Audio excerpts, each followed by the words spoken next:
Social మీడియాని వేదికగా చేసుకొని కొన్ని అసభ్యకరమైనటువంటి పోస్టులు పెట్టారు అంటూ రామ్ గోపాల్ వర్మ మీద ఒక వ్యక్తి ఫిర్యాదు చేసినటువంటి నేపథ్యంలో ఆంధ్రప్రదేశ్ పోలీసులు రామ్ గోపాల్ వర్మ మీద కేసు నమోదు చేసి అతన్ని విచారణకి హాజరు కమ్మని కోరినటువంటి నేపథ్యంలోనే ఆయన విచారణకు వెళ్ళకపోవడం, తర్వాత ఆంధ్రప్రదేశ్ పోలీసులే రామ్ గోపాల్ వర్మ డెన్కి వచ్చి ఆయన్ని విచారించేటువంటి ప్రయత్నం చేసిన నేపథ్యంలో రామ్ గోపాల్ వర్మ వ్యక్తిగత న్యాయ నిపుణులు వారిని అడ్డుకొని వారితో మాట్లాడినటువంటి క్రమంలో అసలు రామ్ గోపాల్ వర్మ ఈ అంశం మీద ఆయన మాట్లాడుతూ, నేను ఎటువంటి పోస్టులు పెట్టలేదు, ఆ పోస్ట్కి నాకు సంబంధం లేదు, అది ఫేక్ అకౌంట్ క్రియేట్ చేసి ఎవరో పెట్టినటువంటి ఒక ఫేక్ పోస్ట్ అంటూ కూడా ఆయన చెబుతున్నటువంటి నేపథ్యంలో నిజంగా అది ఫేక్ అకౌంట్ నుంచి పెట్టినటువంటి పోస్టా, లేదంటే రామ్ గోపాల్ వర్మే ఆ పోస్ట్ పెట్టారా, అరెస్ట్కి భయపడి రామ్ గోపాల్ వర్మే మాట మార్చారా, అసలు నిజంగా అది రామ్ గోపాల్ వర్మ పెట్టిన పోస్టా కాదా అనేది తెలుసుకునేటువంటి ప్రయత్నం చేద్దాం. ప్రస్తుతం మనతో పాటున్నారు రామ్ గోపాల్ వర్మకి వ్యక్తిగత న్యాయ నిపుణులుగా ఉన్నటువంటి బాలాగారితో మనం మాట్లాడుతాం. బాలాగారు నమస్తే అండి. నమస్తే. బాలాగారు, ఆర్జీవీ కేసులో బాగా ఫేమస్ అయినట్టున్నారు. ఫేమస్ ఏం లేదండి, మీరు అంటున్నారు కానీ నాకైతే తెలియదు. ఓకే బాలాగారు, ఏంటి అసలు ఆ రోజు ఆంధ్రప్రదేశ్ పోలీసులు అయితే విచారణకి రమ్మని ఆర్జీవీ గారికి నోటీసులు ఇచ్చారు. అయితే నాకు షూటింగ్ ఉంది, రావడం కుదరదు అంటూ ఒకసారి ఆయన విచారణకి వెళ్లకుండా తప్పించుకొని తిరిగాడు. తర్వాత రెండోసారి కూడా కరెక్షన్, తప్పించుకొని తిరగలేదు, ఆయన పనులు ఆయన చేసుకుంటున్నారు. తప్పించుకోవడం అంటే అర్థము వాళ్ళకి రెస్పాండ్ అవ్వకుండా చేసేదాన్ని తప్పించుకోవడం అంటారు. వాళ్ళకి నోటీస్ ఎప్పుడైతే సిఆర్పిసి ప్రకారము 41 నోటీస్ ఇచ్చారో, లేదు బిఎన్ఎస్ఎస్ ప్రకారము 35 నోటీస్ ఇచ్చారో, ఇమీడియట్ గా ఒక లా బైండింగ్ సిటిజన్ గా ఆయన రిప్లై ఇవ్వడం జరిగింది. రిప్లై నోటీస్ అంటారు. ఏమని ఇచ్చారంటే, ఫస్ట్ టైం షార్ట్ టైం కాబట్టి ఆయనకు అసలు అదేంటో తెలియదు. ఇప్పుడు ఆయన కూడా కనుక్కోవాలి, చేసుకోవాలి, టైం పట్టాలి కాబట్టి నాకు టైం ఇవ్వండి అని చెప్పి జనరల్గా ఇచ్చారు ఆయన. తర్వాత సబ్సీక్వెంట్గా ఇంకో నోటీస్ పంపించారు. ఆ నోటీస్ పంపించిన తర్వాత 25న హాజరు అవ్వండి అని చెప్పారు. అప్పుడు ఆయనకు సంబంధించిన అంటే నిపుణులతో అందరితో చర్చించుకున్న తర్వాత అసలు ఏంటి ఇది మనం పెట్టామా లేదా ఆయన చెక్ చేసుకోవాలి కదా. ఇప్పుడు పోస్ట్ పెట్టారని చెప్పేసి కంప్లైంట్ పెట్టారన్నారు. అసలు మీరు నిజంగా మీ ప్రొఫైల్తో పెట్టారా, లేకపోతే ఎవరో మీలాంటి ఫేక్ ప్రొఫైల్ తయారు చేసి అలాంటి పోస్ట్ పెట్టి ఉన్నది ఉందా, లేకపోతే ఏంటని తెలియదు కదా మనకు. అది ఆయన చూసేసరికి ఆయన దాంట్లో లేదు, ఆయన పెట్టింది కాదు. అదేంటి ఆర్జీవీ పెట్టింది కాదా? అదే ప్రాబ్లం ఇక్కడ. అసలు ఆయన అకౌంట్లో మొత్తం చెక్ చేస్తే అసలు లేదు అది. ఇప్పుడు అదే మేము షాక్ కూడా. అంటే ఆర్జీవీ ఎప్పుడు డ్రింక్ చేసి ఉంటారు, ఆయన డ్రింక్ చేసినప్పుడు ఎటువంటి పోస్టులు పెడతారో ఆయనకి తెలీదు, తర్వాత మళ్ళీ చూసుకుంటారు ఆయన అనేటువంటి. నేను ఒక విషయం చెప్తున్నాను, ఆర్జీవీ గారు ఎప్పుడు ఎవరిని కూడా డైరెక్ట్ గా కించపరిచే విధంగా ఏ రోజు ఆయన పెట్టలేడు. ఆయన క్రిటిక్ చేస్తారు. కించపరచడం వేరు, క్రిటిక్ వేరు. అంటే క్రిటిక్ కూడా ఏంటంటే అది కూడా ఆయన లీగల్ గా విత్ ఇన్ పర్వ్యూలోనే ఆయన జస్ట్ మీకు క్రిటిక్ చేస్తారు, అంటే క్వశ్చన్స్ లాగా అనమాట. అది దాన్ని ఇన్బాలెన్స్ ఆఫ్ సైకాలజీ ఉన్న వ్యక్తులు ఏం చేసుకుంటారంటే మనోభావాలు దెబ్బతిన్నాయని చెప్పేసి అని వాళ్ళు మెంటల్ గా డిజార్డర్ అయ్యామని కానీ వ్యక్తిగతంగా అవహేళన చేస్తూ హేళన చేస్తూ ఏదైనా పోస్టులు పెడితే అది ఇబ్బందికరంగానే ఉంటది కదా. అంటే హేళన అంటే మీ భాషలో అంటే ఏంటి? ఇప్పుడు ఫర్ ఎగ్జాంపుల్ పుష్ప దాని గురించి మాట్లాడుకుందాం. పుష్ప 2 సినిమా రిలీజ్ అయింది. అయితే పుష్ప 2 సినిమా రిలీజ్ కంటే ముందు మెగా అభిమానులకి అలాగే ఇటు అల్లు అభిమానులకి మధ్య ఒక కోల్డ్ వార్ అయితే నడుస్తూ ఉంది. అది అందరికి తెలిసిన విషయమే. నాకు తెలియదు. అయితే మరి మీకు తెలుసో లేదో మీరు తెలిసి కూడా ఇలా చెప్తున్నారనేది. ఇప్పుడు ఎక్కడ కోల్డ్ వార్ జరుగుతుంది? ఇంటి దగ్గరికి వెళ్ళి గొడవ పడ్డారా? ఎందుకు సోషల్ మీడియా వేదికగా చేసుకుని కోల్డ్ వార్. సోషల్ మీడియా పెద్ద నాన్ సెన్స్. ఆడ ఎవరో గొడవ పడుతున్నారు ఫిజికల్ గా. సోషల్ మీడియా నాన్ సెన్స్ అన్నారు కదా. ఆర్జీవీ ఇప్పుడు ఈ పుష్ప అంశం మీద ఆయన తలదూర్చడం దేనికి? ఈ పుష్ప అంశంలోకి ఆయన చొరబడ్డం. ఇప్పుడు ఆయన స్వేచ్ఛ, ఆయన ఏమైనా ఎక్స్ప్రెస్ చేసుకోవచ్చు. ఫేస్బుక్ అంటే అర్థం ఏంటి? నా ఇంట్లో ఇది వరకు రోజుల్లో మనకి ఈ వర్చువల్ లేదు కాబట్టి ఇంట్లో పుస్తకంలో రాసుకునేవాళ్ళం, అవునా? అంతే కదా, ఇంట్లో పుస్తకంలో రాసుకునేవాళ్ళం. ఇప్పుడు అది ఏమైంది? ఆ పుస్తకాలు కాస్త వర్చువల్ అయ్యాయి. నాకు నచ్చింది నేను వర్చువల్ లో నేను రాసుకుంటున్నా. ఎవరి కోసం రాసుకుంటున్నా? ఈ పుస్తకం నేను చూసుకోవడానికో, నా ఫ్రెండ్స్ వస్తే నా ఫ్రెండ్స్ చూసుకోవడానికో, లేకపోతే నాకు సంబంధించిన వాళ్ళు ఎవరైనా చూసుకోవడానికి మాత్రమే, అవునా? ఈ పుస్తకంలో ఎవరో వ్యక్తిది నేను నా పుస్తకం ఉంది దొరికింది కదా అని చెప్పేసి మొత్తం పేజీలన్నీ చదివేసి నువ్వు ఇలా రాసుకున్నావు, నువ్వు అలా అన్నావు, నువ్వు ఇలా నా వ్యక్తిగతంలో నువ్వు ఎందుకు దూరావు ఫస్ట్? అసలు అలానే వినండి, కదా ఫేస్బుక్ అలానే ట్విట్టర్ గానీ ఇవన్నీ నా అకౌంట్ లో నేను పోస్ట్ చేసుకుంటా, రైట్? నేను పోస్ట్ చేసుకుంటే దేనికోసము? నన్ను ఫాలో అయ్యే వాళ్ళు చూసుకోవడం కోసము, అంతేగాని నేను ఒకరిని కించపరచడం కోసం కాదు. మనమందరం గుర్తుపెట్టుకోవాల్సిన విషయం, it is my expressions or views. అంటే అతని వ్యక్తిగత విషయంలోకి ఎవరైనా చొరబడితే అతను ఇబ్బందిగా ఉన్నప్పుడు వేరే వాళ్ళ వ్యక్తిగత విషయాల్లోకి ఇతను ఎలా చొరబడతాడు? అది తప్పు కదా? ఏం చొరబడ్డారు? అదే ఇప్పుడు అల్లు అర్జున్ కి సంబంధించిన ఇప్పుడు అల్లు ఫ్యాన్స్ కి అలాగే మెగా ఫ్యాన్స్ కి మధ్య ఈ సినిమా విషయంలో అలాగే మొన్న జరిగినటువంటి ఎన్నికల సమయంలో జరిగినటువంటి కొన్ని సంఘటనల విషయంలో కోల్డ్ వార్ నడుస్తూ ఉంది.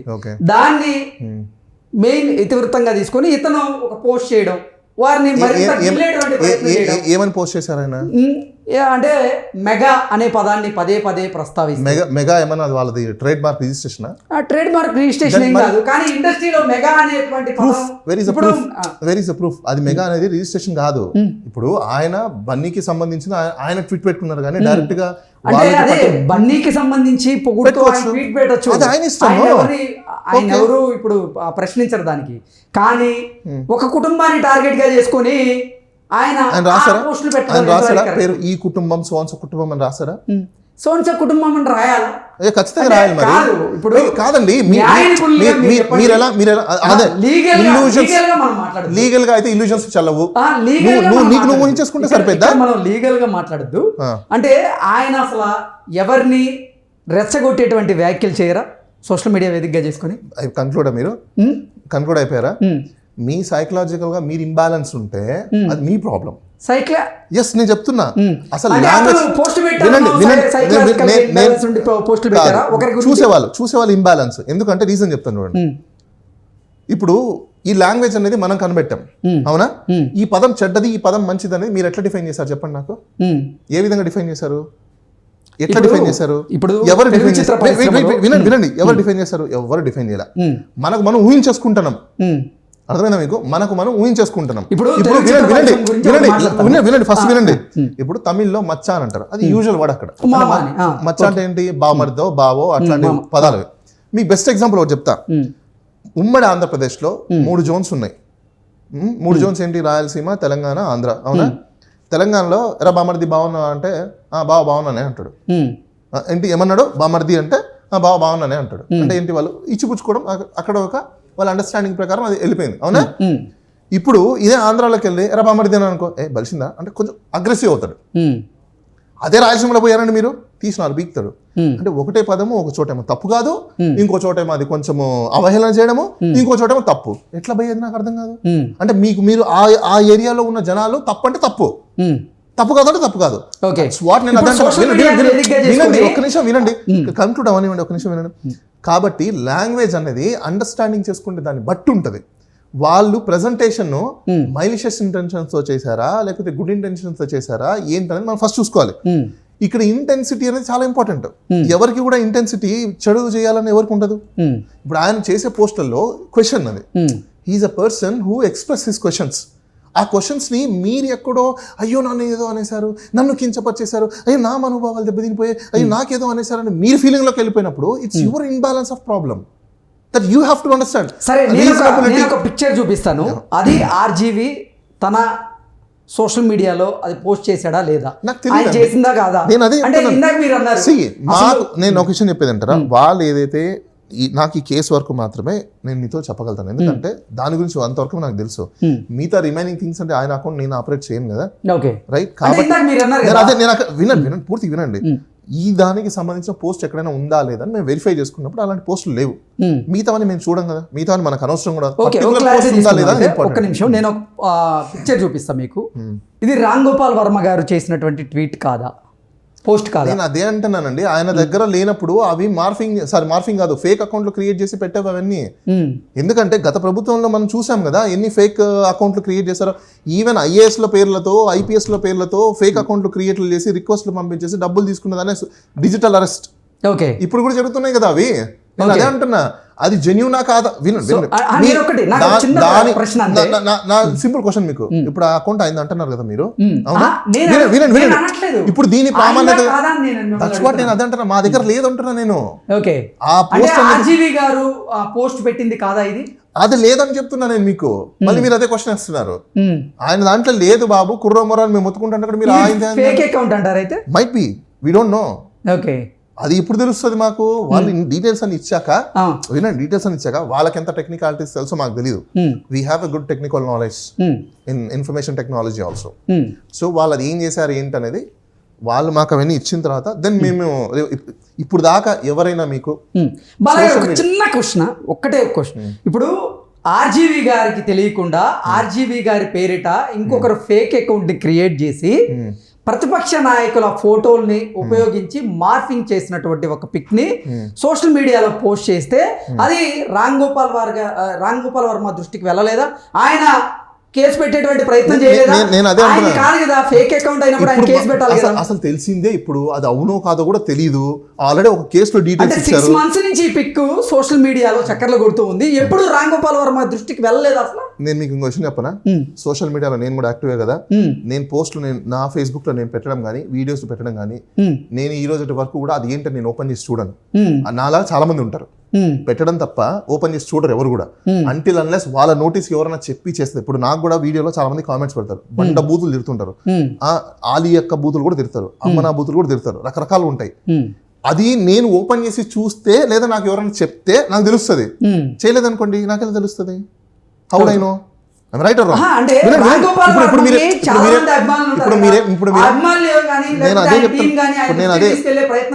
నేను అదే చెప్తున్నాను, ఈ ఇంతమంది కూడా ఎవరో ఒకరు నాకు చెప్తేనే, మాకు చెప్తేనే తెలుస్తుంది. చెప్పడానికి ఇప్పుడు మీరు ఉన్నారండి, ఇప్పుడు నాకు ఎవరో ఒకరు, ఇప్పుడు మీరు నాకు తెలుసు అనుకోండి, నాకు సంబంధించింది ఎక్కడో మీ దృష్టికి వస్తే మీరు చెప్పగలుగుతారు, రాకపోతే ఇది ఆర్జీవి గారి దృష్టిలో ఉంది అని నేను మీకు ప్రూవ్ చేయగలను. ఎలా అంటే టీడీపీకి సంబంధించినటువంటి కొంతమంది అభిమానులు ఆర్జీవి గారి అఫిషియల్ నేమ్ తో ట్యాగ్ చేశారు ఈ ఫోటోని పెట్టి, ఇది పెట్టింది మీరా కాదా అని. అప్పుడైనా సరే ఆయన చూసుకోలేదా?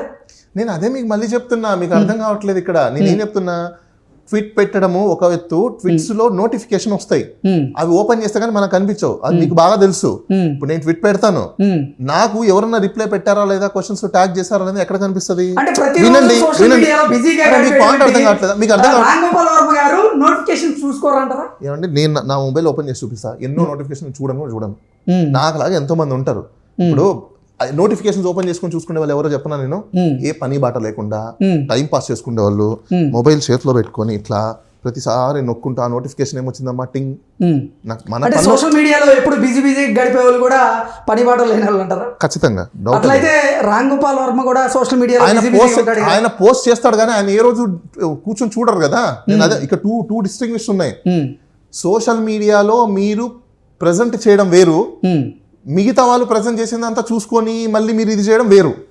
ప్రెజెంట్ చేశారంటే మీకు ఫ్రీ టైంలోనే ఏదో ఒక టైంలో మీరు ప్రెజెంట్ చేస్తారు, దెర్ ఇస్ మ్యాటర్, మీ పనులు మీరు చూసుకుంటారు. తర్వాత నోటిఫికేషన్స్ అన్ని చూసుకుంటూ కూర్చున్నారు, ఇంకేం పని బాట లేకుండా అంటే మీకు పని బాట లేనట్టే. ఆయన అట్లేం చూడండి, ఆంధ్రప్రదేశ్ పోలీస్ వ్యవస్థ కానీ ఎటువంటి చెకింగ్ చేయకుండానే రామ్ గోపాల్ కేసు నమోదు చేసిందంటారా? ఎస్, ప్రైమా ఫేసీ లేకుండా, నేను చెప్తాను, ప్రైమా ఫేసీ లేకుండానే. ఇంజరీస్ అనేది 2 types ఉంటాయి, ఒకటి mental injury, 2 physical injury. Physical injury అంటే ఫస్ట్ మీకు చెప్తాను, ప్రజలకు అందరికి తెలిసి ఉంటుంది కాబట్టి. ఫిజికల్ ఇంజరీ అంటే 2 వ్యక్తులు కొట్టుకోవడం, గొడవ పడ్డం, చేతులు కాళ్ళు ఇరగొట్టుకోవడం, రక్తం వచ్చేలా కొట్టుకోవడం, లేకపోతే బొప్పలు వచ్చేలా కొట్టుకోవడం, ఇది ఫిజికల్ ఇంజరీ. ఈ ఫిజికల్ ఇంజరీ జరిగినప్పుడు ప్రైమా ఫేసి చూసే కదా కేసు కడతారు, అవునా? అప్పుడు ఫస్ట్ ఏం చేస్తారు, కొట్టుకొని దెబ్బలు తగిలితే పోలీసు వాళ్ళు కూడా ముందు వెళ్ళి ఎమ్మెల్సీ చేయించండి అని చెప్తారు. హాస్పిటల్కి వెళ్ళి ఎమ్మెల్సీ చేయించి, అయ్యా నిజంగా కొట్టారు, దద్దులు వచ్చాయి, వాపులు వచ్చాయి, ఇరిగింది, బ్లడ్ వచ్చింది, ఇది వచ్చిందని డాక్టర్ ప్రిస్క్రైబ్ చేసి రాసి ఇస్తుంది. పోలీసు వాళ్ళు కేసు కడతారు. వాళ్ళకి ప్రైమా ఫేసి ఏంటి, ఇక్కడ డాక్టర్ రాసి ఇచ్చారు, ఎస్ ఈయనకి దెబ్బలు కొట్టాయి, తగిలాయి, ఇది అని చెప్పేసి, అవునా? అలానే ఇప్పుడు మెంటల్ ఇంజరీకి దానికి కూడా ఒక డాక్టర్లు ఉన్నారండి. ఊరికే నేను నా మనోభావాలు దెబ్బతినిపోయాయి అని చెప్పి పొలవమని కేసులు పెట్టుకుంటూ కూర్చుంటే, మనోభావాలు దెబ్బతినదని కొన్ని రీజనింగ్స్ ఉన్నాయి, దానికి కూడా కొన్ని డాక్టర్స్ ఉన్నారు. సైకాలజిస్టుల దగ్గరికి వెళ్ళి మనోభావాలు మీ నిజంగా దెబ్బతిని ఉంటే మీరు డిజార్డర్ ఏమైతే అయి ఉన్నారో దానికి సంబంధించిన ట్రీట్మెంట్ తీసుకుంటున్నట్టు సర్టిఫికేట్ తీసుకురావాలి, తీసుకొచ్చి పోలీస్ స్టేషన్కి వచ్చి కంప్లైంట్ చేయాలి. మీరు ఏమీ లేకుండా పేపర్ ఉత్తగా తెలకాయితంలో పట్టుకుని నా మనోభావాలు దెబ్బతిని నేను రాసి ఇచ్చేసాను complaint, that's not prima facie. Prima facie లేకుండా కంప్లైంట్లు కడితే ఇలా ఉంటాయి. దాంట్లో ప్రైమా ఫేసీలే లేవు, మనోభావాలు దెబ్బతినేసాయి, ఎవరో పోస్ట్ చూసేసారు ఏదో పెట్టేసారు. మార్ఫింగ్ చేసినటువంటి ఫోటోలు. మీకు పాయింట్ అర్థమవుతుందా? మళ్ళీ చెప్తున్నా మీకు, మనోభావాలు దెబ్బతిన్నంటే మీ సైకలాజికల్ ప్రాబ్లమ్. ఇప్పుడు ఆ ఫోటోని చూసి నా మనోభావాలు దెబ్బతిన్నాయంటే నువ్వు వారం రోజులు ఏ పని చేయకూడదు, ఇంటర్వ్యూకి రాకూడదు, నీ ఆఫీస్ కి రాకూడదు, నువ్వు మొత్తం ఇంట్లో కూర్చొని మీ వాళ్ళని బండబూతులు తిట్టేసి బయట జనాలు ఎవరు కనపడితే వాడికి పిచ్చి పిచ్చిగా బిహేవ్ చేసి ఇదంతా చూడలేక మీ వాళ్ళు హాస్పిటల్ తీసుకెళ్లి ట్రీట్మెంట్ చేయాలి. ఇది వసూలు కాదండి, మీరు వసూలు అంటారు, ఏం మాట్లాడతారు? అసలు మీకు పాయింట్ అర్థమవుతుందా? మీకు పాయింట్ అర్థం కాదు. మనోభావాలు దెబ్బతింటున్నాయి అంటే దాని అర్థము మీరు ఇంబాలెన్స్ ఉన్నారు. ఇంబాలెన్స్ అన్నప్పుడు ట్రీట్మెంట్ తీసుకుంటారు. ట్రీట్మెంట్ తీసుకుంటే ఆజీవి కుటుంబాన్నో లేకపోతే మీ ఫ్యామిలీ మెంబర్స్ నో ఉద్దేశించి అలా ఇంకెవరైనా ట్వీట్లు పెడితే మీ మనోభావాలు కనుక దెబ్బతింటే మీకు కూడా అప్పుడు ఇన్బ్యాలెన్స్, మీరు మెంటల్లీ ఇన్బ్యాలెన్స్. ఎవరైనా మనోభావాలు దెబ్బతింటే ఇంబ్యాలెన్స్ అయితే ఖచ్చితంగా ట్రీట్మెంట్ అండర్గోన్ అయిన తర్వాతనే సర్టిఫికేట్ తీసుకొని మీరు కేసు పెట్టగలుగుతారు. లేకపోతే ఇప్పుడు మీరే ఉన్నారండి, కోర్టులో కేసు వచ్చింది, సపోజ్ మనోభావాలు దెబ్బతిన్నాయి అన్నారు. ఏం దెబ్బతిన్నాయని చెప్పండి, ఏం చెప్తారు చెప్పండి?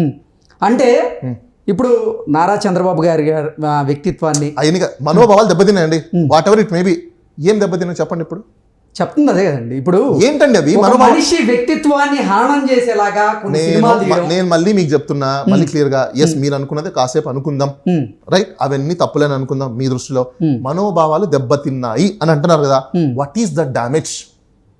చెప్తుంది అదే కదా. డ్యామేజ్ ఏంటండి? డ్యామేజ్ మీ అందరికి తెలియని విషయం ఏంటో తెలుసా? మీకే తెలియదు. అదే నేను అంటున్నా, మనోభావం ఎగ్జాక్ట్లీ మీకే తెలియదు. ఫస్ట్ ఆఫ్ ఆల్ మీరు మెంటల్ ప్రూఫ్ ఎక్కడ అంటున్నా నేను, what is your proof mental pressure కి? అంటే మెంటల్ ప్రూఫ్ ఉంటుంది. చట్టంలో ఉన్న కొన్ని ఇవి చట్టం కాదండి కృష్ణ గారు, ఇక్కడ మీరు తెలుసుకో, చట్టం కాదు ఇది. ఫస్ట్ ఖచ్చితంగా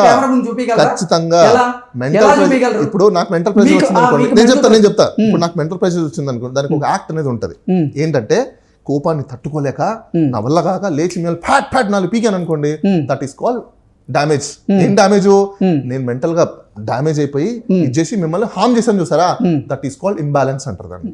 అంతేగాని నేను మెంటల్ ప్రెషర్ అనేది కేసు పెట్టిన వాళ్ళ, ఇప్పుడు కేసు పెట్టిన వాళ్ళుగా మనోభావాలు దెబ్బతిన్నాయని వాళ్ళు మళ్ళీ మీకు అదే అంటున్నాను సార్, మనోభావాలు దెబ్బతిన్నాయి అన్నప్పుడు మీరు మెంటల్ డిజార్డర్ అయ్యారన్నప్పుడు మెంటల్ డిజార్డర్ కి డ్యామేజెస్ ఒక క్వాంటమ్ అనేది ఉంటది. ఊరికనే లా తయారవదు. లా ఎక్కడి నుంచి తయారవుతుంది తెలుసా మీకు? లా ఇస్ నథింగ్ బట్ అనే కామన్ సెన్స్. లా ఎప్పుడు తయారవుతుంది అంటే సొసైటీలో ఉన్న దాని మీద నుంచే లా అనేది పుట్టుకొస్తుంది, అంటే కొత్తగా ఎక్కడ రాదు. అంటే ఎవరైనా ఎవరి వ్యక్తిత్వాన్నైనా హననం చేసేలాగా. వాట్ ఈస్ మీన్ బై హననం? వాట్ ఈస్ మీన్ బై హననం చెప్పండి నాకు. హననం అంటే ఏంటి చెప్పండి? హననం అంటే ఏంటి చెప్పండి. అంటే మీకు తెలియదు? నాకు తెలియదు నిజంగా. అంటే ఒకరి వ్యక్తిత్వాన్ని కించపరిచేలాగా ఏదైనా పోస్టులు పెట్టడమో, లేకపోతే వారి మీద అసభ్యకరమైనటువంటి పోస్టులు పెట్టడమో, లేదంటే అనుచితమైనటువంటి వ్యాఖ్యలు చేయడము, ఇవన్నీ హననం కింద. సోషల్ మీడియా రాలేదు అనుకోండి, సోషల్ మీడియా రాలేదు అనుకోండి, సపోజ్ ఇప్పుడు మీరే ఉన్నారు, మీరు నా గురించి ఎవరో దగ్గర ఏదో వాగేశారు, మాట్లాడేశారు, అతను వచ్చి నాకు చెప్పాడు, అది నిజంగా కేసు అయిద్దా? అలాంటి ఎందుకు కేసు అయిద్దా? అలాంటి కేసు కాదు. ఇది కూడా అంతేనండి, యూజ్ కామన్ సెన్స్ అండి. ఇది ఎలా అండి? ఒక నేను అదే మళ్ళీ మీకు అదే నేను చెప్తున్నా, నేను నిన్ను తిడితే నిన్నంటే నిన్ను అవమానిస్తే నువ్వు పోయి కేసు పెట్టాలి, ఎందుకంటే నిన్ను అన్నాను కాబట్టి. అదేంటి ఇప్పుడు ఒక పొలిటీషియన్, నేను ఇందాక ఏం చెప్పాను, నేను మీకు ఇందాక ఏం చెప్పా, మీకు సంబంధించిన వ్యక్తి సోషల్ మీడియా లేదనుకోండి, ఎవరో ఎక్కడేదో తిట్టాడు, అమలాపురంలోనో అక్కాపురంలో ఏదో పురంలో తిట్టాడు, మీ అభిమాని అనుకోండి, ఆడికి పోయి కేసు పెడితే చెల్లిద్దా? సోషల్ మీడియా మళ్ళీ మీకు వినండి మీరు పూర్తిగా, నేను అదే అంటున్నా, మీకు చెల్లుతుంది అక్కడ? చెల్లదు కదా. ఎందుకు? ఎవరినైతే తిట్టింటారో వాళ్ళు వచ్చి కేసు పెట్టాలి. అప్పుడు విట్నెస్ గా ఎవరుంటారు? చెప్పిన వ్యక్తి విట్నెస్ గా ఉంటారు. అవునా, నన్ను ఇలా పలానా వ్యక్తి తిట్టాడంట, ఈయన వచ్చి చెప్పాడని చెప్పేసి అని, దానివల్ల నేను బాధపడ్డాను అని చెప్పేసి ఇతనిపై వెళ్ళి కేసు పెట్టాలి. కేసులు పెట్టాల్సింది ఎవరు? ఎవరినైతే అని ఉంటారో, ఎవరైతే దానికి సంబంధించిన వ్యక్తులు ఉంటారో వాళ్ళు కేసులు పెట్టాలి. ఇన్ఫర్మేటివ్ ఉండొచ్చు. ఎప్పుడో తెలుసా ఇన్ఫర్మేటివ్ ఉండేది?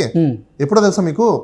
ఒక వ్యక్తి కేసు పెట్టలేని అంత పరిస్థితుల్లో ఉండి అతనికి నిజంగా అసలు కేసులు పెట్టలేనంత దీనస్థితిలో ఉండి అతను నిజంగా అసలు భయభ్రాంతాలతో ఉండి అతని కెపాసిటీ లేక అసలు కాంపిటెంట్ లేక అలాంటి వ్యక్తులకి సపోర్ట్ గా ఇన్ఫర్మేట్ ఉంటాడు. సరే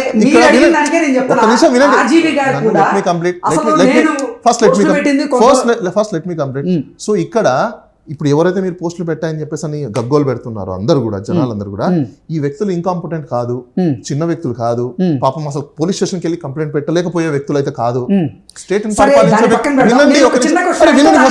మీరు ఫస్ట్ వినండి కంప్లైంట్ ఏమన్నా వీళ్ళు పోలీస్ స్టేషన్కి వెళ్ళి కంప్లైంట్ పెట్టలేనంత అమాయకులు అయితే కాదు, అంత పెద్ద స్టేట్ ని పరిపాలించే వాళ్ళు పట్టించుకునేటువంటి పరిస్థితులు లేదు. అలాంటప్పుడు మీకేం ప్రాబ్లం నాకు అర్థం కాదు. అంటే మీరు ఎలా అంటున్నారండి? మీరు నాకు అదే అభిమాన నాయకుడిని కించపరిస్తే అతను మనోభావాలు దెబ్బతిన్నాయని అతను కేసు పెట్టారు. ఇప్పుడు వినండి అసలు ఈ పోస్ట్ ఏం పెట్టలేదు అని ఆయన క్లారిటీ ఇవ్వచ్చు, కానీ ఇప్పటి వరకు ఆర్జీవి అసలు ఈ పోస్ట్ ఏం పెట్టలేదు అనేటువంటి క్లారిటీ ఇచ్చే ప్రయత్నం చేశాడా? ఆ ప్రయత్నం చేస్తే అంటే ఈ వివాదం అసలు సర్దుమణిగిపోయేది కదా. మీరందరూ అయితే ఆయన ఫాలో అవ్వట్లేదు అనుకుంటా. ఆయన ట్విట్టర్ లో కానీ ఆయన ఇచ్చిన ఇంటర్వ్యూలో కానీ చాలా క్లీన్ గా నీట్ గా ఏం చెప్పారు ఆయన అసలు ఈ పోస్టులు పెట్టారని చెప్తున్నారు, నా అకౌంట్ లో లేవు. ఫస్ట్ ఆఫ్ ఆల్ ఈ పోస్ట్ డిలీట్ చేసి ఉండొచ్చు కదా. మీరు మాట్లాడుతున్నది మీకు అర్థమవుతుందో నాకు అర్థం కావట్లేదు. కాదండి, లేవంటే డిలీట్ చేసి ఉండొచ్చు కదా. ఇప్పుడు నేను పెట్టినవి కాదు అంటే సరే ఆయన పెట్టలేదు అనుకుంటాం, నా అకౌంట్ లో లేదు అంటే డిలీట్ చేసి ఉండొచ్చు కదా. మీ అందరికి పాయింట్ అర్థం కావట్లేదు. ఇక్కడ ఫేక్ అకౌంట్ లో క్రియేట్ చేసి పెడుతున్నారండి స్వామి అంటే మళ్ళీ మీరు డిలీట్ చేసి ఉండొచ్చు కదా. నేను స్ట్రైట్ క్వశ్చన్ ఒకటి మిమ్మల్ని అడుగుతాను, ఫేక్ అకౌంట్ లో క్రియేట్ చేస్తున్నారా చేయట్లేదా చెప్పండి నాకు. ఫేక్ అకౌంట్లు ఉంటాయి, సేమ్ పేర్లతో చేస్తున్నారా చేయట్లేదా? నా స్ట్రైట్ క్వశ్చన్ నాకు చెప్పండి, ఫేక్ అకౌంట్లు సేమ్ పేర్లతో చేస్తున్నారా చేయట్లేదా? చేస్తారు కదా. ఇప్పుడు ఆయన అనేది కూడా అదే, అసలు నా అకౌంట్ లో లేని ట్విట్ ని ఈ రోజు ఒక అకౌంట్ నుంచి నా సేమ్ పేర్లతో ఉన్నదని చెప్పి మీరు చూపించేసి కేసు పెట్టేసి ఈ రోజు నన్ను అడిగితే నేను ఎట్లా సమాధానం చెప్పాలి? అది పోలీసు వాళ్ళు చెప్పాలి, నాకు పోలీసు వాళ్ళు ఇస్తే అసలు నేను ఈ పోస్ట్ పెట్టలేదు అంటే అయిపోద్ది కదా. ఆయన అదే కదండి, ఆయన ఇంత క్లారిటీ ఇచ్చిన తర్వాత కూడా మీకు అర్థం కాలేదంటే మీ మాటల్లోనే మీరు చెప్పారు ఏమని, ఇది నా దాంట్లో లేవు. దాని అర్థం ఏంటి అంటే వాట్ ఈస్ నేను చేయలేదు అని చెప్తే అయిపోయా. నా దాంట్లో లేవు అంటే మీకు నచ్చినట్టు చెప్పాలా? మీకు నచ్చినట్టు చెప్పాలా? జనాలకు నచ్చినట్టు చెప్పాలి, క్లారిటీ ఇచ్చేటువంటి ప్రయత్నం. జనాలకి నచ్చినట్టు చెప్పాలా? అది కూడా అవసరం లేదు, ఆయనకు నచ్చిన భాష ఆయన చెప్తాడు. అవసరం లేదు, అది కూడా ఆయనకు నచ్చిన భాష అంటే అది ఆయన నచ్చిన భాషలో ఆయన చెప్తే జనాలకు అర్థమయ్యే భాష తీసుకుంటారు. దాన్ని తీసుకోండి, తీసుకుంటారు. కేసులు నమోదు అవుతాయి. కేసులు నమోదు అది కేసులు ఒకవేళ మీ కేసులు నమోదు అయ్యారు అనుకోండి, సపోజ్ మీకు ఇంకో విషయం తెలీదు, పిచ్చపాటి తిక్క కేసులను పెట్టుకుంటూ కూర్చుంటే రేపు మీ మీద రివర్స్ కేసులు అయితే మీరు పోతారు బొక్కలోకి. అది తెలుసుకోండి ఫస్ట్. పిచ్చపాటి కేసులు ఎవరు పెట్టడానికి ఇంట్రెస్ట్ చూపారు, దానికి ప్రైమా ఫేసి లేవు మీరు పెట్టిన. నేను అదే అంటున్నా, మా స్టాండ్ కూడా అదే. రేపు మీకు ముందుంది ముసల పండుగ, there is in front of crocodile festival. ఎందుకంటే ప్రైమా ఫేసి లేని పెట్టిన కేసులు పెట్టారు కాబట్టి దానికి సంబంధించిన టిట్ ఫర్ టాట్ ఉంటది, నో డౌట్. అందులో మాకు అవకాశం ఉంది, రివర్స్ మీ మీద కేసు ఖచ్చితంగా పడింది. ఎందుకంటే మనోభావాలు దెబ్బతిన్నాయి అన్న దానికి ఒక ప్రిసిడెన్స్ ఉన్నాయి. ఇప్పుడు నేను మీకు చెప్పా, ఆ ప్రిసిడెన్స్ ప్రకారం మీరు సైకలాజికల్ డిజార్డర్ జరిగి ఉన్నప్పుడు, మీ మనోభావాలు దెబ్బతిన్నాయి అన్నప్పుడు ఇంజరీ అంటారు దాన్ని కూడా. ఆ ఇంజరీకి ప్రైమా ఫేసి ఏంటి అంటే మీరు ట్రీట్మెంట్ తీసుకుంటున్నారు, సర్టిఫికేట్ కావాలి. ఆ సర్టిఫికేట్ లేకుండా ఇప్పుడు సర్టిఫికేట్ ఇప్పుడు ఎవరు డాక్టర్లు ఫేక్ సర్టిఫికేట్ ఇచ్చారనుకోండి, వాళ్ళ లైసెన్స్లు పోతాయి. సో దాని అర్థం ఏంటి? ప్రైమా ఫేసి లేకుండా కేసులు కట్టడం. ఎగ్జాక్ట్లీ అంటే చట్టంలో ఉన్న కొన్ని లొసుకులను అడ్డం పెట్టుకొని మీరు ఏదైనా చేయొచ్చు, మిమ్మల్ని అడిగేవాళ్ళు లేరంట. అయిపోయిందా? అది లొసుగా? అది లొసుగా? ఇప్పుడు మీకు పాయింట్ అర్థం కావట్లేదు. మీరేం మాట్లాడుతున్నారు అసలు? మీకు అర్థమవుతుందా? నాకు అర్థమవుతుంది, నాకు అర్థమవుతుంది. మెంటల్ ప్రెషర్ ని చూపించలేదని చెప్పి మెంటల్ ప్రెషర్ వచ్చిందని మీరు ఎలా చెప్తున్నారు? ఇప్పుడు మనోభావాలు దెబ్బతినలేదని మీరు ఎలా? అరే నేను అదే అంటున్నానండి, ప్రతి దానికి ఒక ఎవిడెన్స్ ఉంటదండి. ప్రతి దానికి ఒక ఎవిడెన్స్ ఉంటుంది, ఎవిడెన్స్ ఉంటుంది ఖచ్చితంగా. అవునా? మనోభావాలు దెబ్బతిన ఎవిడెన్స్ దొరకవంటారా? ఎలా తీసుకొస్తారంటారా? ఒక వ్యక్తి మనోభావాలు దెబ్బతిన్నప్పుడు సినిమాలు చూడట్లేదా మీరు? ఏమవుతారు? ఆ వ్యక్తి డిప్రెషన్ గురవుతారు. డిప్రెషన్ లోకి వెళ్ళింది. ఇప్పుడు డిప్రెషన్ లో చాలా రకాలు ఉంటాయి, అవునా? చెప్పండి. డిప్రెషన్ లోకి వెళ్ళిన వాళ్ళందరికీ ప్రభుత్వ ఆసుపత్రి సర్టిఫికేట్లు ఇస్తా కూర్చోరు కదా. కూర్చోవాలి, అది డ్యూటీ. వాళ్ళ డ్యూటీ అది. ప్రభుత్వ హాస్పిటల్ పెట్టింది పనిలాగా. ప్రభుత్వ హాస్పిటల్ పనిలాగా కామన్ మ్యాన్. అందుకే కామన్ మ్యాన్ తెలుసుకోమని చెప్తున్నా. కామన్ మ్యాన్ తెలుసుకోమని చెప్తున్నా. మీకు కామన్ మ్యాన్ కి తెలియదు కాబట్టి తెలియజెప్తున్నా నేను. ఎందుకంటే మీరు న్యాయ నిపుణులుగా మాట్లాడకండి, common man point of view లో మీరు మాట్లాడితే నిజంగా ఇప్పుడు మెంటల్ గా ఏదైనా ప్రెజర్ ఉందనుకోండి, మెంటల్ ప్రెజర్ ఉన్న వాళ్ళందరూ డిప్రెషన్ లోకి వెళ్తారా? ఖచ్చితంగా వెళ్తారు. ఖచ్చితంగా వెళ్తారు. మీరు ఎన్నిసార్లు వెళ్ళారు డిప్రెషన్ లోకి? నేను అంత మెంటల్ ప్రెషర్ నేను తీసుకోను. ఎందుకు తీసుకోరు? మెంటల్ ప్రెషర్ ఇప్పుడు చిన్న నేను విషయంలో తీసుకోను. అయినా I don't take ఏదో- mental- అంటే I ఇప్పటి don't వరకు అసలు మీరు మెంటల్ ప్రెషర్ ఏ విషయంలో తీసుకోలేదా? ఇంకా దాన్ని ఎవరైతే ఏం నేను చేయలేదు. అంటే తీసుకోను. మీరు మొండిగా వాదిస్తే ఇట్స్ ఎవరు నాట్ ఏం చేయలేదు. అరే నేను తీసుకోనండి, అది నా నేచర్, నాకు చిన్నప్పటి నుంచి నా నేచర్ అది. నేను మెంటల్ ప్రెషర్ తీసుకోను. కాదు, ఎందుకంటే బాగా మీరేంటి లైఫ్ ఆర్జీవి గారితో తిరిగి ఆర్జీవి గారు మాట్లాడినట్టుగా ఒకటి, మీరు ఇప్పుడు మాట్లాడుతున్నారు. ఆర్జీవి గారు నాకు ఈ మధ్య కాలంలో తెలిసిన వ్యక్తి, ఆయన నాకు క్లయింట్ కాబట్టి ఆయనకు సంబంధించిన ఒకటి. నేను నా చిన్నప్పటి నుంచి నాకు తెలుసున్న ఇండిపెండెంట్ గా పెరిగిన లైఫ్ స్టైల్, నేను చదువుకున్న చదువులు, నేను చూసిన సమాజము, నేను చూసిన మిత్రులు, నేను చూసిన రిలేషన్స్, వీళ్ళందరినీ చూసిన తర్వాత ఒక సమస్య వచ్చినా, ఒక ప్రాబ్లమ్స్ వచ్చినా ఎవరెవరు తీర్చరు, అది మనమే తీసుకోవాలి. దాని ఎండ్ రిజల్ట్ నాకు తెలిసినప్పుడు నేను మెంటల్ ప్రెషర్ తీసుకుంటాను. ఈ మెంటల్ ప్రెషర్ లేకపోతే ఇండిపెండెంట్ గా లేదు కాబట్టి సొసైటీలో తగలడింది. That's a problem. ఇప్పుడు ఈ కేసులో రామ్ గోపాల్ వర్మ భయపడ్డారా లేదా అంటే ఏం చెప్తారు? అసలు భయపడాల్సినంత ఆయన తప్పు చేశారు. ఆయన భయపడాల్సిన అవసరం మరి లేదు. ఫోన్ స్విచ్ ఆఫ్ చేసుకొని ఆయన పరారీలో ఉన్నారు అనేటువంటి వార్తలు ఎందుకు వచ్చాయని? ఆయన ఎక్కడ పరారులో ఉన్నారు? పరారులో ఉంటే ఇంటర్వ్యూలు మరి ఇస్తారు. మొబైల్ ఎందుకు స్విచ్ ఆఫ్ చేశారు? ఆయన క్లియర్ గా చెప్పారు కదండి, మొబైల్ ఎందుకు స్విచ్ ఆఫ్ చేశారు ఏంటని చెప్పేసి అని. 2:30-3 గంటల వరకు ఆయన స్విచ్ ఆఫ్ చేయలేదు. ఆయన ఏదైతే పనిలో ఉన్నారో ఈ కాల్స్ డిస్టర్బెన్సెస్ ఎక్కువ ఉన్నాయని చెప్పేసి అని ఆయన చుట్టూ ఉన్న వ్యక్తులు కానీ సంబంధించిన వ్యక్తులు కానీ ఫోన్ చేసి ఆయన అనవసరంగా టైం వేస్ట్ చేస్తున్నారని చెప్పేసి ఆయన స్విచ్ ఆఫ్ చేసిన క్లియర్ గా ఎక్స్ప్లెయిన్ చేసి చెప్పాడు కదా. కేసు నమోదైన తర్వాత రామ్ గోపాల్ వర్మ పలు ఛానళ్ళకి ఇంటర్వ్యూలు ఇచ్చిన నేపథ్యంలో ఆ ఇంటర్వ్యూల్లో ఆయన మాట తీరులో ఎందుకు మార్పులు వచ్చాయి? ఆయన భయపడకపోతే ఆయన ఏం తేడా వచ్చింది ఆయన మాటల్లో? అంటే ఆయన గత ఇంటర్వ్యూలు చూడండి, ఆయన కేసు నమోదైన తరువాత ఆయన్ని అరెస్ట్ చేయబోతున్నారంటూ సోషల్ మీడియాలో కానీ కొన్ని వార్తలు వచ్చిన తర్వాత ఆయన మాట తీరు మారలేదంటారా? అది మీరు చెప్పాలి ఏం తేడా వచ్చింది అనేది. అంటే నేను మిమ్మల్ని అడుగుతున్నా, మీరు చెప్పాలండి. మీకు క్వశ్చన్ వచ్చింది, తేడా వచ్చిందని మీరు అనుకుంటున్నారు, ఏం తేడా వచ్చిందని మీరు చెప్పాలి. చెప్పకుండా ఆయన భయపడినట్లుగా ఆయన ఏ పాయింట్ లో నేను చెప్తా వినండి. అది ఎక్కడ? ఆయన కొన్ని ఛానల్స్ కి ఇంటర్వ్యూ ఇచ్చిన దాంట్లో ఆయన భయపడినట్లుగా, ఆయన గొంతులో కొంచెం భయం కనపడినట్లుగా కొంతమంది నెటిజన్లు అయితే అభిప్రాయం వ్యక్తం చేస్తున్నారు. నేను మిమ్మల్ని అడుగుతున్నా, అది వాళ్ళ అభిప్రాయం. ఆయన నేను మిమ్మల్ని అడుగుతున్నా, ఆయన ఎక్కడే కానీ భయపడలేదు. గోపాల్ వర్మ ఆ కేసుకు భయపడ్డా లేదా? ఆయన ఏ దానికి భయపడలేదు. ఆయన క్లియర్ గా ఇంటర్వ్యూలలో కూడా ఆయన ఒక్క దగ్గర మాత్రమే ఆయన దానికి కూడా చెప్పారు. ఒక ఛానల్లో ఇంటర్వ్యూ ఇచ్చేటప్పుడు మీ మీద నేను కొంచెం సీరియస్ అనేందుకు ఏమనుకోవద్దండి, లైట్ తీసుకోండి, ఎందుకంటే మీరు అడిగిన ప్రశ్నే 10 సార్లు అడగద్దండి అని చెప్పాను. నేను ఆన్సర్ చెప్పిన తర్వాత మీరు మరి పదే పదే అదే అడుగుతున్నారు, అది కరెక్ట్ కాదు, టైం వేస్ట్ అని చెప్పి నీట్గా చెప్పాడు. ఆయన క్వశ్చన్స్ అడిగిన దాన్ని 10 సార్లు అడుగుతున్నారు.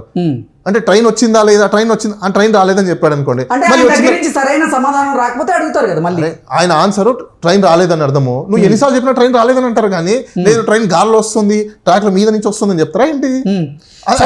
డెన్లో పోలీసులతో మీరు మాట్లాడుతున్నటువంటి సమయంలో డెన్ దగ్గర ఆయన ఎందుకు బయటికి రాలేదు? ఆయన భయపడలేదు కదా, బయటకు వచ్చేసి నేను పనిలో ఉన్నాను, విచారణకి ఇప్పుడు రాలేను, తర్వాత ఎప్పుడో ఒక డేట్ ఇవ్వండి నేను మళ్ళీ రాగలనని ఒక క్లారిటీ ఇచ్చేటువంటి ప్రయత్నం చేయొచ్చు కదా భయపడకపోతే. మరి ఎందుకు బయటికి రాలేదు ఆయన? నేనుండే దేనికి ఇంకా?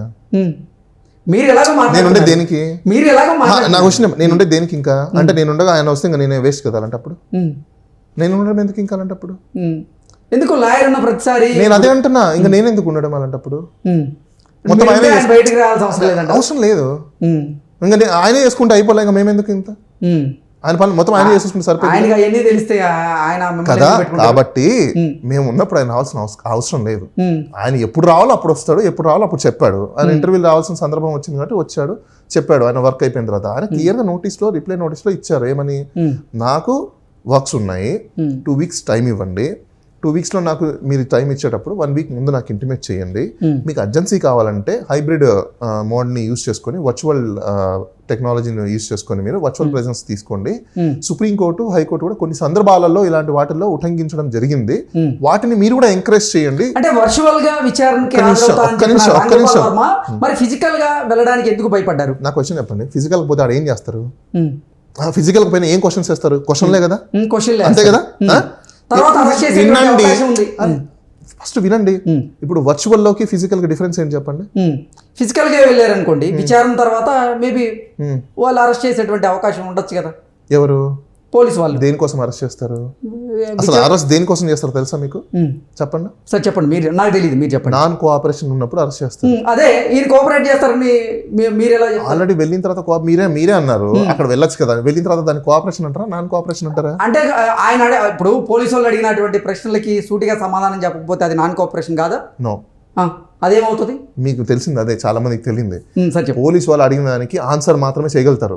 అది రైట్ ఆర్ రాంగ్ ఆన్సర్ అనేది తెలియదు, వాళ్ళు గుర్తులేదు, మర్చిపోయా, ఇట్లాంటి డైలాగ్ కాదంటారు. నాన్ క్వశ్చన్కి ఆన్సర్ నాన్ కోఆపరేషన్ ఎవరండి మీకు చెప్పింది? నాకు అర్థం కాలేదు. ఏ సమాజంలో ఉంటున్నారు మీరందరూ? నాకు తెలిసి ఇది ఇలాంటి ఇండిఫరెంట్ మేనర్ని తీసుకెళ్లి ప్రజల మీద పెట్టేస్తున్నారు నాకు తెలిసి. అందుకోసమే ప్రజలకు ఏం తెలియకుండా పోతుంది నాకు తెలిసినంత వరకు.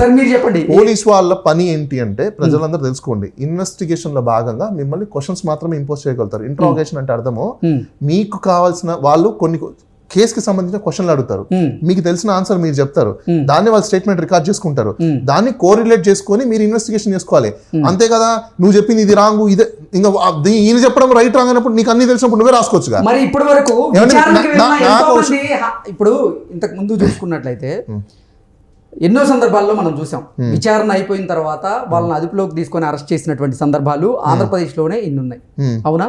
వాళ్ళు ఎందుకు అంటే వాళ్ళు ఇప్పుడు వాళ్ళు కూడా విచారణకు వెళ్ళి కోఆపరేట్ చేశారు కదా, మరి పోలీసు వాళ్ళు ఎందుకు? వాళ్ళకి నేను ఓపెన్ చెప్తున్నా, వాళ్ళకి తెలియదు ఫస్ట్ పాయింట్, వాళ్ళ ప్రాపర్ ట్రైనింగ్స్ లేవు second point, third point arrest need ఉందా లేదా అని చెప్పే దాంట్లో వాళ్ళకి సంబంధించిన కౌన్సిల్స్ ఎవరైతే ఉన్నారో వాళ్ళు ప్రాపర్ గా ఆర్గ్యూ చేసుకుంటారు. అది వాళ్ళ ఫెయిల్యూర్, మనం ఏం చేస్తాము? రామ్ గోపాల్ వర్మకి సంబంధించిన వ్యక్తులు కరెక్ట్ గా ప్రతి దాంట్లో రైట్ గా ఉన్నప్పుడు వాళ్ళు క్వశ్చన్ చేస్తున్నప్పుడు వాళ్ళ దగ్గర ఆన్సర్ లేనప్పుడు పోలీసు కదా ఫెయిల్ అవుతుంది. ఇప్పుడు మేమేం అడుగుతున్నాము? రూల్ ప్రకారంగానే రూల్నే మాట్లాడుతున్నాం, వాళ్ళు కూడా అదే కదా, రూల్ ప్రకారమే కదా ఫాలో అవ్వాలి. ఏ బిఎన్ఎస్ఎస్ ని వాళ్ళు ఫాలో అవుతారో అదే బిఎన్ఎస్ఎస్ ని మనం కూడా ఫాలో అవ్వాలి. అవునా? వాళ్ళని ఫాలో అవ్వమంటున్నాం, మనమే వాళ్ళకి చెప్తున్నాం ఇవి ఫాలో అవ్వండి ఇవి ఫాలో అవ్వండి అని చెప్పేసి. అని వాళ్ళు ఫాలో అవ్వకుండా వాళ్ళ ఫెయిల్యూర్ అయితే మమ్మల్ని అడిగితే మేమేం చేస్తాం? మీరు పోయి వాళ్ళని అడగాలి కదా, మీరు ఎందుకు ఫెయిల్యూర్ అయ్యారండి, మీరు ఎందుకు ఫాలో అవ్వలేదు? ఫెయిల్యూరే కదా, అవకాశం కూడా ఇచ్చారు కదా, ఫెయిల్యూరే కదా. అది ఎలా ప్రైమా ఫేసి లేని కేసులు కట్టేసి పబ్లిక్ ఎక్స్చెకర్ ని పబ్లిక్ మనీని వేస్ట్ చేసుకుంటూ ఇంపార్టెన్స్ లేని కేసులు. ఇంపార్టెంట్ అంటే ఇప్పుడు ఈ రోజుకి రోజు వచ్చేది ఇంపార్టెంట్, ఎప్పుడో ఏదో జరిగిపోయిందా, జరిగిందో లేదో కూడా తెలియదు, ఎవరో ఒక వ్యక్తి వచ్చేసి మీకు కంప్లైంట్ ఇచ్చేస్తే అది మీకు ఇంపార్టెంట్ అని తీసుకునే టైం మొత్తం మీరు ప్రజలని లేకపోతే మరి కోర్టు ఈ కేసుని ఎందుకు వాష్ చేయలేదు? నేను మళ్ళీ మీకు పాయింట్ అర్థం కావట్లేదా?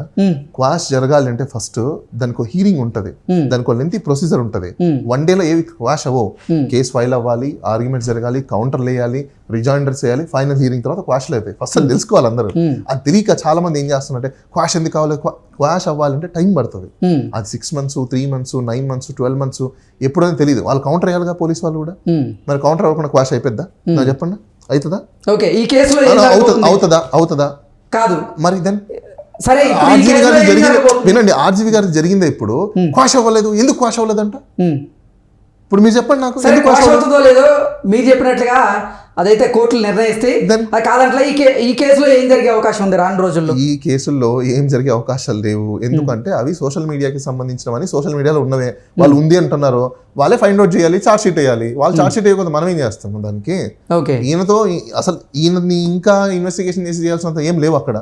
ప్రజలందరూ తెలుసుకోండి, మీరు కూడా తెలుసుకోండి. సోషల్ మీడియాకి సంబంధించిన కేసులు ఏవైతే ఉంటాయో అక్యూజ్డ్ తో అసలు కాంటాక్ట్ అవ్వాల్సిన అవసరం కూడా లేదు. మీరందరూ అది తెలుసుకోండి. వాళ్ళు డైరెక్ట్ గా ఇన్వెస్టిగేషన్ వాళ్ళు చేసుకొని చార్జ్ షీట్ ఫైల్ చేసేయచ్చు, కోర్టు సమన్ చేస్తుంది. ఇది మీరందరూ తెలుసుకోండి అయ్యా, ప్రజలందరూ తెలుసుకొని మీ యొక్క ఆర్టికల్ 21 ని ఎక్సర్సైజ్ చేసుకోండి. మీ లైఫ్ ని మీ పనుల్ని మొత్తం అంతా మీరు నాశనం చేసుకోవద్దండి. సీరియస్ అఫెన్సెస్ వేరు, హీనియస్ అఫెన్సెస్ వేరు, నాన్ సీరియస్ అఫెన్సెస్ వేరు. అదంతా మీరు గుర్తుపెట్టుకోవాలి. అది తెలియక చాలా మంది ప్రజలు, నేను మీ ఛానల్ ద్వారా కూడా నేను అప్పీల్ చేసేది ఏంటంటే హీనియస్ అఫెన్సెస్ వేరు, ఎకనామికల్ అఫెన్సెస్ వేరు, ఇలాంటి సోషల్ మీడియాకి సంబంధించిన సైబర్ క్రైమ్స్ వేరు. సీరియస్నెస్ ఉంది అన్నప్పుడు ఎస్ ఇన్వెస్టిగేషన్ కావాలి. ఇవన్నీ ఇప్పుడు దీంట్లో ఎవిడెన్సే కదా. ఇన్వెస్టిగేషన్ అంటే ఏంటి? కలెక్షన్ ఆఫ్ ఎవిడెన్స్, అవునా, కలెక్షన్ ఆఫ్ ఇన్ఫర్మేషన్, అవునా. మీరు సపోజ్ అనుకుందాం, మీరు ఒక పోస్ట్ పెట్టారు, ఈ పోస్ట్ ఎక్కడ ఉంటుంది? ఎయిర్ లో ఉంటుంది, క్లౌడ్ లో ఉంటుంది, అవునా, అంతే కదా. దాని ఎవిడెన్స్ ఎక్కడ ఉంది? క్లౌడ్ లో ఉంది కదా. ఎవరు ఎక్కడైనా తీసుకోవచ్చు కదా, నువ్వు తీసుకోవచ్చు, నేను తీసుకోవచ్చు, ఎవరైనా తీసుకోవచ్చు కదా. దానికి సపరేట్ గా ఈ వ్యక్తి ప్రొసీజర్ ఉంటుంది కదా. ఆ ప్రొసీజర్ అంటే నేను కూడా చెప్తున్నా, కంపల్సరిగా వ్యక్తితో మాట్లాడాల్సిన అవసరం లేదు. ప్రొసీజర్ లో అక్యూజర్ తో మాట్లాడాల్సిన ఖచ్చితంగా చెయ్యాలని రూల్ లేదు. మీరు వాళ్ళతో కలవకుండా కూడా, నోటీస్ ఇవ్వకుండా కూడా మీరు కంప్లీట్ చేసి ఇన్వెస్టిగేషన్ చేసి కావాలంటే చార్జ్ షీట్ కంప్లీట్ చేసేయచ్చు, ఫైనల్ రిపోర్ట్ వేసేయచ్చు. నేను అదే చెప్తున్నా మీకు. జనాలకు అది తెలియదు, కన్వెన్షనల్ ప్రాక్టీస్ లోనే ఉండిపోయారు. అంటే సాంప్రదాయబద్ధంగా వచ్చే దాంట్లో ఉండిపోయారు మీరందరూ. మా సార్లు చేశారు, తర్వాత మా సూపర్ సీనియర్లు చేశారు, తర్వాత మేము చేస్తున్నాము, అక్కడ ఉండిపోయారు మీరు. ఎప్పుడు మా ముత్తాతలు ఫాలో అయ్యారంట. తర్వాత ఇప్పుడు మీకు బెస్ట్ ఎగ్జాంపుల్ ఒకటి చెప్తాను చూడండి. ఇప్పుడు ఇవేంటి టైల్స్ కదా. ఒకప్పుడు ఇంట్లో కల్లాపు చల్లి ముగ్గులు వేసేవాళ్ళు. ముగ్గులు ఏంటి, ఏం జరిగింది? జారి కింద పడి మొహం పగిలిపోయింది. ఎందుకు ముగ్గు వేయచ్చు కదా దీని మీద? ఈడ ముగ్గులు వేస్తే నడుస్తారా మీరు? ఉమ్, నడుస్తారు. జారి కింద పడి మూత్రాల పళ్ళు ఊడిపోతాయి. ఉమ్, సాంప్రదాయం అప్పట్లో అది సాంప్రదాయం, అది పద్ధతి, అది ఓకే. ఉమ్. దాన్ని తీసుకొచ్చి ఈ రోజు ట్రెండ్ లో ఈ రోజు టెక్నాలజీలో దాన్ని పెట్టారనుకోండి, ఎందుకు ఎంతమంది ఇట్లేదు ముగ్గులు? నేను మళ్ళీ మీకు మీరు క్లియర్ చూసారో లేదో నిజంగా? ఈ కేసుకి సంబంధం లేదు. నేను మళ్ళీ క్లియర్ గా మీకు చెప్తున్నా. క్లియర్ ఏం చెప్పా నేను, ఈ టైల్స్ మీద ఉమ్, ఏది ముగ్గు పొడితో ముగ్గేస్తే జారి కింద పడతారు. ఉమ్, ఎందుకు? ముగ్గు పొడి రాళ్ళు చిన్న చిన్న రవ్వలు ఉంటాయి కాబట్టి స్కిడ్ అవుతుంది. ఉమ్, స్కిడ్ అవుతుంది, కింద పడతారు. ఇక్కడ ముగ్గులు ఏం ముగ్గులు వేయచ్చు? పెయింటింగ్ తో ముగ్గులు వేయచ్చు, ఉమ్. స్టిక్కర్ తో ముగ్గులు వేయచ్చు. అదే మీరు అప్పటి కాలంలో ముగ్గు పొడితో ముగ్గేయండి, ఏం జరిగింది? లేదు, పేడ తీసుకొచ్చి కల్లాపులండి, ఏం జరిగింది? దీని మీద ఎందుకు చల్లుతారు? మరి అదే నేను కూడా మట్టి అంటున్నా. దాని మీద మట్టి కుదురుకోవడానికి Exactly, పేడతో exactly. కలర్ అర్థమైందా? చల్లుతారు. ఇప్పుడు అర్థమైందా మీకు? ఏంటి కన్వెన్షన్ అనేది అప్పుడు, ఉమ్, ఆ కన్వెన్షన్ తీసుకొచ్చి ఇప్పుడు రుద్దారు అనుకోండి, ఏమైంది? ఇట్లనే బ్లాక్స్ అయింది. ఉమ్, ఇప్పుడు నేను అదే అంటున్నా, ఓకే. వాళ్ళు ఎప్పుడో పూర్వీకులు వాళ్ళ సీనియర్లు సూపర్ సీనియర్లు చేశారు కాబట్టి మేము కూడా అదే చేస్తున్నాం అంటున్నారు వాళ్ళు. ఓకే, రానున్న రోజుల్లో వ్యక్తిని- ఈ కేసు క్వాష్ అవ్వడం ఖాయం అంటారు అయితే? అది కోర్టు డిసైడ్ చేస్తుంది. మీరు నేను ఎట్లా చెప్తాను? ఉమ్. మీరు నేను చెప్పేది ఆర్జీవీ తరపున వాదించబోతుంది మీరే అదే కాబట్టి. కోర్టు డిసైడ్ చేస్తుందండి. నేను ఎట్లా చెప్తాను? నేను గాడ్ని కాదు కదా, నేను దేవుణ్ణి కాదు అంటే కదా. సరైనటువంటి ఆధారాలు సాక్ష్యాలు లేవంటున్నారు కదా. మీకు మళ్ళీ చెప్తున్నా, అది కోర్టు డిసైడ్ చేస్తుంది. ఉమ్, నేను ఎట్లా డిసైడ్ చేస్తాను? నేను నా పని నేను చేస్తాను. చేసిన తర్వాత డిసిషన్ అప్పుడు వస్తుంది. Okay. ఆ రోజు వచ్చే డిసిషన్ నేను ఈ రోజు నాకు ఎట్లా తెలుస్తుంది? నేను దేవుణ్ణా? ఉమ్. నువ్వు ఊహిస్తాను అంటే, ఓ మై ఆహా, మీ దగ్గర అన్ని ఆధారాలు ఉంటాయి కదా. మీకు మళ్ళీ పాయింట్ అర్థం కావట్లేదు. ఎంత ఉన్నా అది కోర్టు డిసిషన్ రావాలి అని చెప్తున్నా నేను. ఈ రోజు నేను చెప్తే కోర్టు ఏమైనా డిసిషన్ ఇస్తుందా? లేదు కదా, కోర్టే కదా డిసిషన్ ఇవ్వాలి. ఆధారాలను బట్టే కదా కోర్టు ఇచ్చేది. మళ్ళీ మీరు మిస్ అవుతున్నారు. కోర్టు డిసిషన్ వచ్చేంత వరకు ఏ వ్యక్తి కూడా ప్రిజుడిస్ అయ్యి చెప్పకూడదు. అర్థమైందా మీకు? ఓకే. ఫ్యూచర్ ని ఊహించేసి ఎవరు చెప్పడానికి లేదు. నేను అదే మీకు మళ్ళీ చెప్తున్నా, అది కోర్టు డిసైడ్ చేయాలి. ఆ రోజు కోర్టు డిసైడ్ చేసిన తర్వాత జరిగేది లేదు, ఆ రోజు తెలుస్తుంది. ఈ రోజు తెలిస్తే ఇంకా నేను దేవుడిని అయిపోతాను కదా, నేను గాడ్ అయిపోతాను కదా. ఓకే దెన్ ఓకే బాలగారు, థ్యాంక్ యూ సో మచ్ అండి.